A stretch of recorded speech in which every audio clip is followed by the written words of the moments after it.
Hi, it's Kristen with Taz and Belly, and since I've had some requests about my favorite journaling supplies, I decided to share a video with you so that I could show you what each supply did as opposed to just giving you a list of links or images. So the first thing I'm going to share with you is my Bible.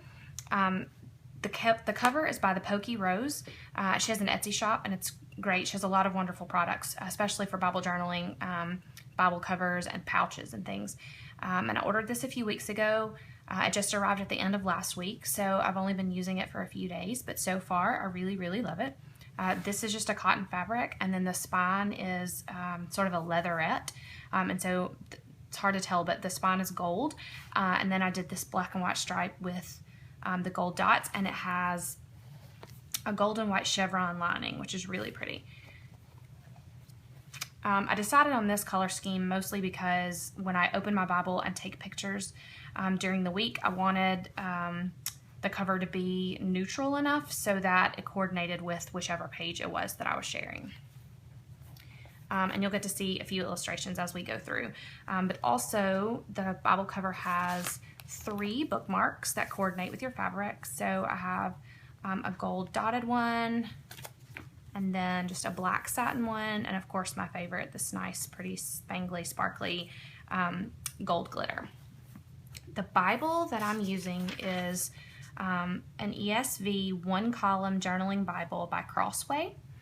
I was not familiar with the English Standard Version of the Bible prior to journaling. I've always used an NIV version or most recently a New Living Translation, but I'm really enjoying this translation so far.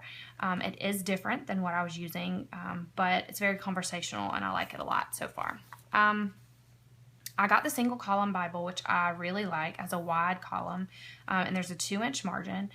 The font size is 7.5 point, which is pretty small. I've read several people complain about that it was too small for them, or they wish there was, a larger font version. But to me, it seems very comfortable to read. The margins are 2 inches and they are lined, but the lines don't really bother me for illustrations. And on days when I do more journaling than drawing, I find them very helpful. They're really light and they don't show through a lot, on some drawings. And I can show you some examples. So you can't really see the lines at all once you start adding illustrations.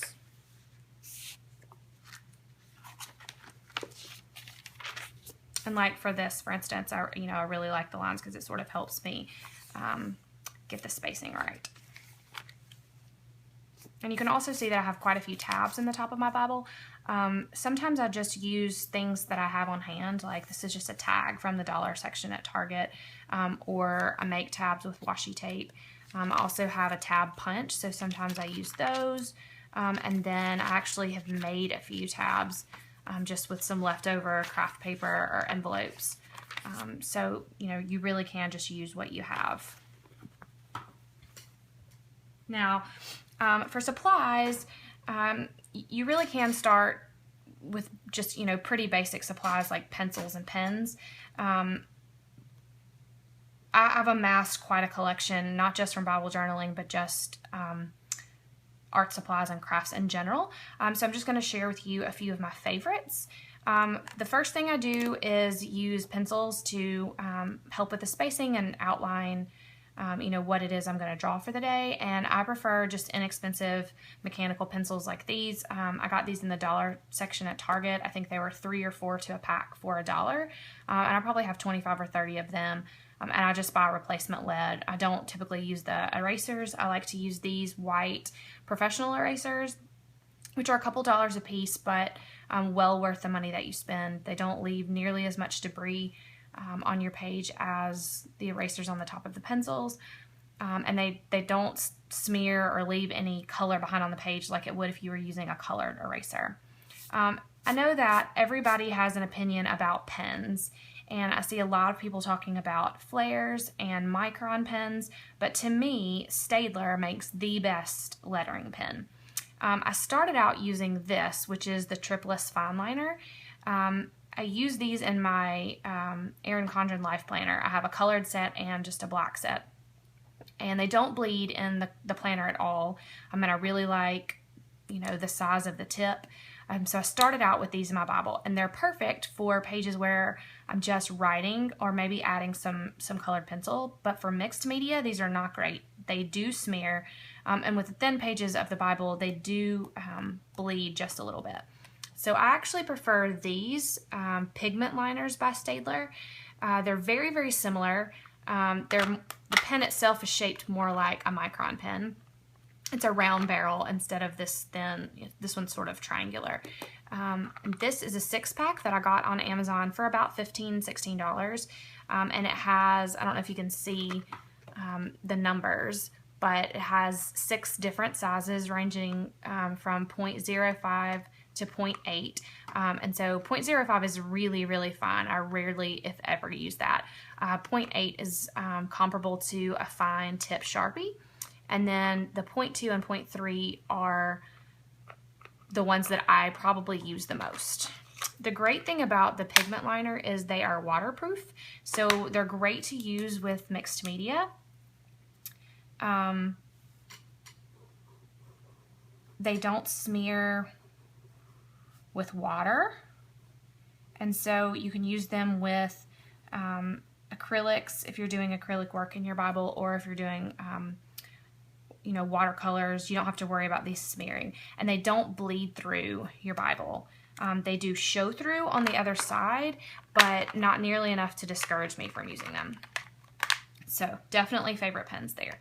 A few other novelty pens I use are, I have these gold hand lettering pens by Martha Stewart. I don't know if you can see that well, but there's a 0.05 millimeter and a 1.5 millimeter. These came in a 3-pack, and I think there were 2 of the larger ones and then 1 of the smaller ones, and these are great for lettering. The smaller tip is perfect for journaling. It's just a really fine line. And then the heavier one is a perfect marker. And it's more like paint, so it does take a few minutes to dry. I wouldn't drag my hand across it quite yet. And also, if you just hold it straight up and down, it's the perfect size to make polka dots, which I use that. I use it a lot for that, especially on mixed media pages. The search for the great white pen still continues. I've read a lot of great reviews about the Uniball Signo, and this is what I use when I'm going to use white ink. Sometimes I'll use a chalk pen depending on what surface I'm writing on, but if I'm just, wanting to write or journal with a white pen, the Signo is definitely what I would use. The only thing I don't love about it is that it does skip sometimes, so I find myself having to go over, you can see right there, I find myself having to go over the lines sometimes to make them show up, which is, it's not a deal breaker. The pen is still, writes really, really nice. But I wish it was a little smoother. So if you have a better suggestion for white pens, totally sound off in the comments, because I would love to know it. Most of the work that I do is with pen and colored pencil. I do use craft paints, acrylic craft paints sometimes, but most of the time I use just pen and color pencil to blend. And my color pencil of choice is these inexpensive Crayola Twistables. I think I have like a 24-pack, and it was maybe $5 or $6. The thing that I like about these, not only are the colors great and they're comfortable in your hand, but I like that I don't have to sharpen them. And not just because that's practical, but because I don't really like a very sharp point on colored pencils. To me, the really sharp point leaves a gouge in your paper, so if you decide to go back and erase, I don't really like the way that looks. And they don't shade as well to me when they have a really, really fine point. And when you're using these, they always have a blunt point. It's small, so you can still fit, into little nooks and crannies, but it's a little bit duller of an edge, so it makes it easier to blend and have just a large swatch of color without, being able to see the lines. So you can pretty easily blend 2 colors, and they look really nice. So that's why I love these, is because of the permanently blunt edge. As far as markers go, my favorite markers are these Distress markers by Tim Holtz. They have two points or two ends. One is a fine tip end, which also is good for journaling. It's really just like a pen tip. But then on the other hand, you have a great brush tip, which is great either for filling in color in an illustration or just a nice wide, you know, calligraphic letter. So I really like these. The other thing that's great about these is that they are water soluble, which means if you add water to them, they will smear, but you could use a water brush and sort of go back over them and it would really look a lot like watercolors. So they're really easy to blend that way. And I got this canister of distress markers from Amazon. I think it has 12 markers in it. They have to be stored horizontally just to keep the ink from pooling at either end. And I think this canister was around $28. So they're not cheap, but they're not cost prohibitive necessarily. There is a huge set. I think it has 49 markers in it, and that's like $100, which I'm really looking forward to saving up for because it has some really, really beautiful colors. The only other writing utensil that I use is this Prismacolor Premier marker. I get a lot of questions about how I shadow letters, and this right here is the trick. It's about $4.99 for one, so again, not inexpensive, but they last forever. The one that I use is the Cool Gray 30%, so it's a really light gradient. It's going to seem darker on this bright white page than it does in my Bible. My pages in my Bible are off-white, so it's not nearly as noticeable.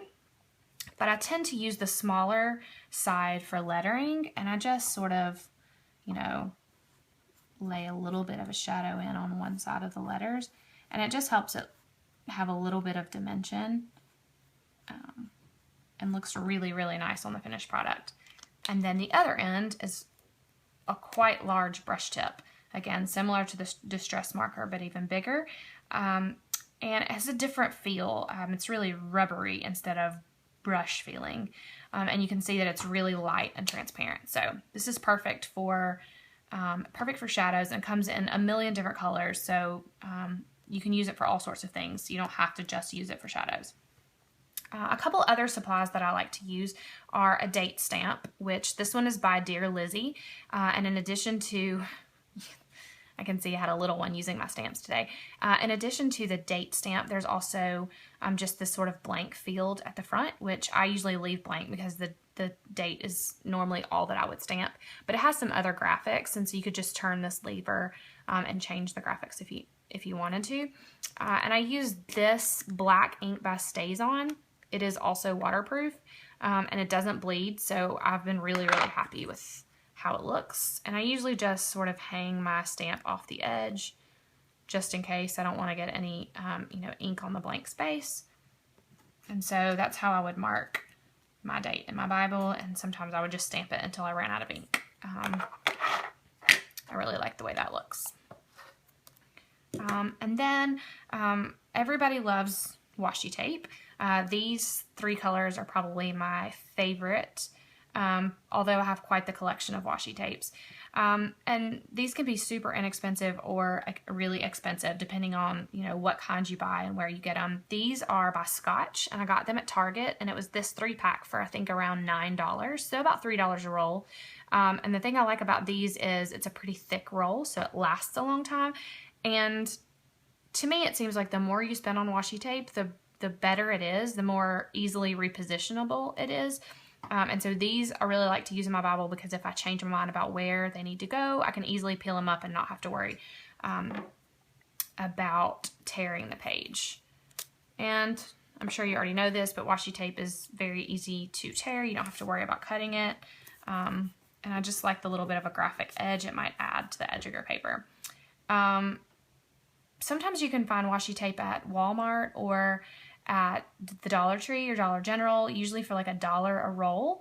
They're usually much thinner rolls like this one. They don't last nearly as long, but for 99 cents, it's totally worth it. And then also the Paper Source has beautiful washi tape, but you are definitely going to spend a little bit more money on that. The only other supply that I use on a regular basis is tabs. And you can see I already have these tabs cut out.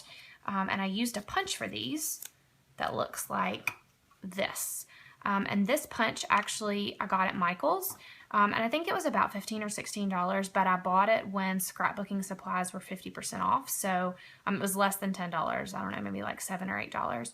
And you can punch tabs out of any paper. You can probably tell by looking at my Bible that I'm sort of a fan of craft paper, so a lot of my tabs are cut from craft paper, but my kids like to cut them out of everything. So we have scrapbook paper tabs and construction paper tabs and copy paper tabs. I find little tabs on the floor all the time.